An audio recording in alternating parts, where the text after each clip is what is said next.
Ons hoor diabetes en dink dadelik suikersiekte, maar wat presies beteken dit? Diabetes is 'n kroniese siekte wat beïnvloed hoe jou liggaam glikose, wat 'n eenvoudige suiker is, verwerk. Wanneer ons van bloedsuiker praat, bedoel ons eintlik bloedglikose. Dis 'n tipe suiker wat jou liggaam uit die kos wat jy eet kry en is 'n energiebron vir jou selle. By mense met diabetes loop hierdie suiker in die bloed op in plaas daarvan om deur die selle gebruik te word en dit lei tot verhoogde bloedsuikervlakke.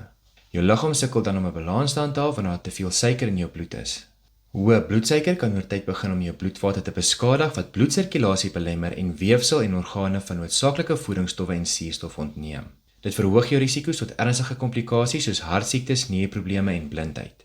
Diabetes kom in verskillende forme voor waarvan die algemeenste tipe 1 en tipe 2 diabetes is. Tipe 1 diabetes is 'n auto-immuun toestand waar jou immuunstelsel selle wat insulien maak in die pankreas aanval en vernietig. Sonder insulien kan die glikose nie die selle binnendring of energie gebruik te word nie en hy glikose hoop op in die bloed. Mense met tipe 1 diabetes moet daagliks insulien spuit om te oorleef.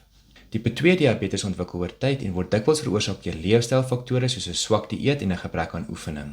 By tipe 2 diabetes produseer die liggaam of nie genoeg insulien nie, of die selle raak weerstandig teen die effekte van insulien. Met tipe 2 diabetes kan leefstylveranderinge, medikasie en insulienterapie help om dit te beheer.